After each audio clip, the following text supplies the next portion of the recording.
Hi guys, welcome back to my channel. My name is Kane, and today I'll be making a video about my English learning journey. It's going to be a really long video though, but I hope that you can enjoy and have some, fun moments with yourself, or at least you can realize some really valuable lessons that I've been through.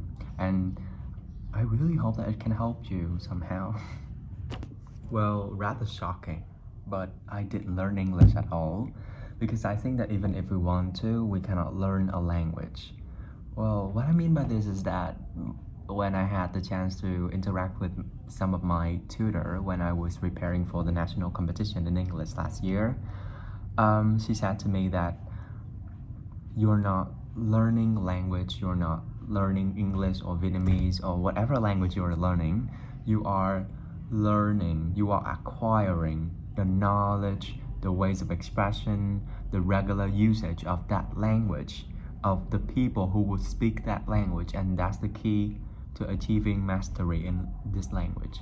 And I was like, oh, why wouldn't you tell me earlier? It was really mind-blowing though. Like, we've been focusing our energies on the wrong thing from the beginning.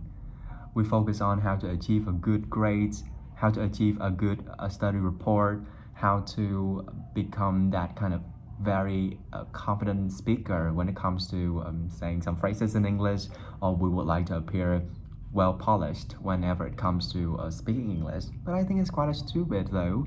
Like, you think of English as something of a social status. You think of it as something that would embellish the way you look, the way you behave, and how other people might think of you. But in reality, I should think that we should cater our energy into ourselves. Like, we should realize how to become a good speaker, how to become a sympathetic listener, how to become a good writer, how to become a great writer, good reader and great writer, whatever you call it, rather than achieving a high band score in IELTS, although I got a band 8. And I would not want to boast it. Yeah, you get the idea anyway. But I think that the key to my so-called accomplishment, is that I didn't actually, mindfully, consciously want to achieve a band A.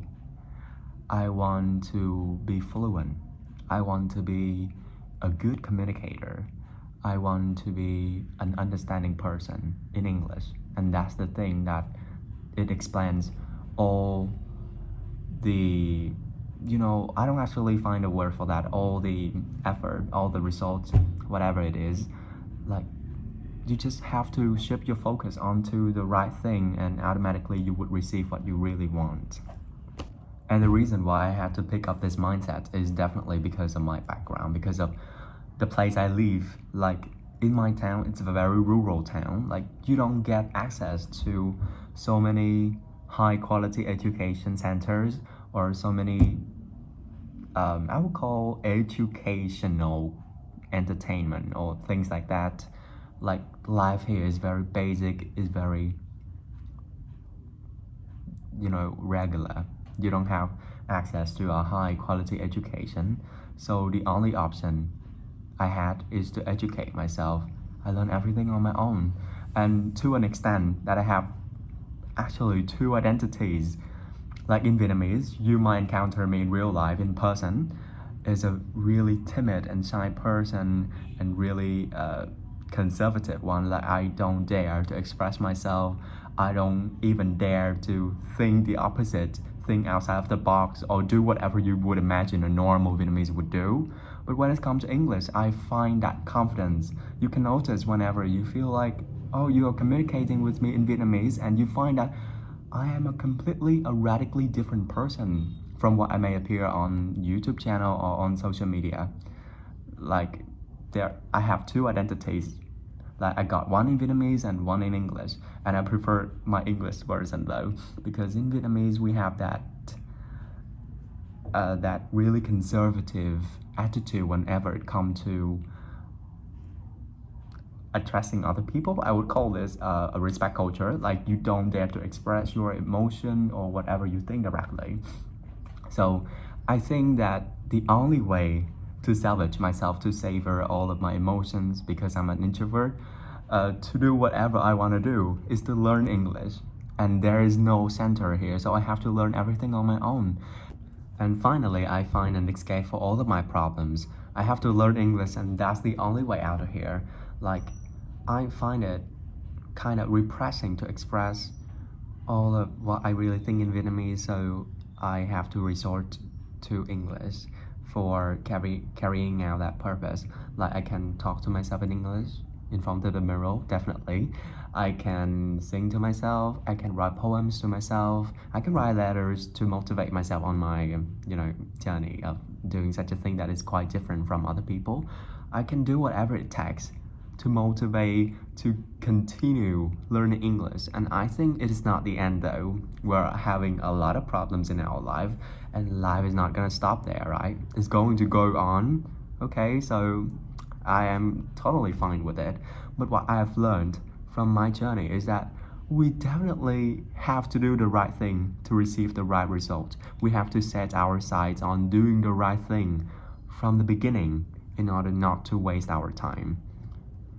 Yeah, that's it, I think. So when you start doing the right thing, I want to advise you not to give a fuck about what other people have to think of you, because in the end of the day, they are allowed the freedom of speech. They are entitled to their opinions, so they can say almost literally everything positive, negative, critical of how you should behave, how you should think, what you should do, blah blah blah. I don't care. I don't fucking care, and you should not fucking care as well, because I think that it's really stupid that we have to pay our attention to the wrong thing and have to feel like bothered about what they have to think of us. Like, oh, I'm doing this thing in English, I'm familiarizing myself with this language, and they think, oh, you're not learning it the right way. You're not learning grammar, you're not learning that big words, you are not searching the dictionary for something that is really important. No, you don't have to fucking care, baby. I know it's quite offensive sometimes because in English I feel like more comfortable communicating with you guys, and I think that you can bear it. Like, you don't have to fucking care. Like, whatever they have to say, you don't fucking care. And to an extent that you can just disregard all of what they have to say and focus on your ongoing process, on your struggle, because I do think that it's none of their business to care about what I'm doing or what you are doing. You are doing the thing, not them, right? So it is their business to all of that negative thoughts they had for you. They have to deal with it. Like, if they think of you as a real failure, it is his or her opinion of you as a failure. It's not your opinion of yourself. You should not have such a lowly opinion of yourself. So I think that you should have that confidence in yourself. You should have that really important quality to be resilient in this fucking society. And that's the thing I would like to share with you. So if you really realize that you've been doing the wrong thing and now you start doing the right thing, do another right thing. Don't fucking care, because I don't think if you actually care, the world is gonna change, right? So don't give those people a shit. Just focusing on your familiarization with the language and or whatever objectives you are now having, and eventually you would find yourself at a destination though. And those people, they're still arguing with other people about how to become that good person. Yeah, they are not a good person though. Thanks.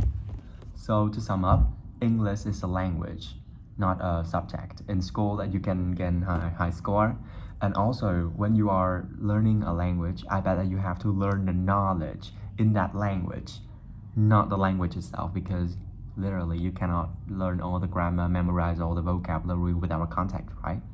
So better focusing on the right thing, better change your mindset to think of it as a really necessary thing, as a tool to communicate yourself, not something that you would like to get to achieve another thing, okay?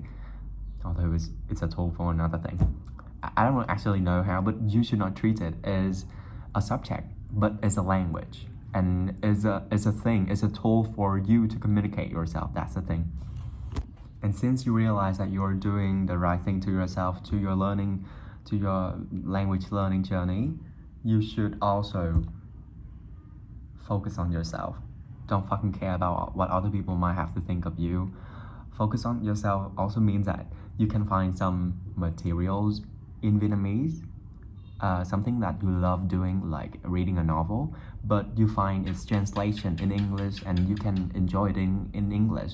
You can start adopting English music. You can start watching YouTube channels that are about your favorite topic, but in English, like cooking or travel, blah blah blah, things that you like. And that's also the reason why I started this channel all in English, and I made content in English, like because I feel more comfortable in its language, although I'm 100% Vietnamese.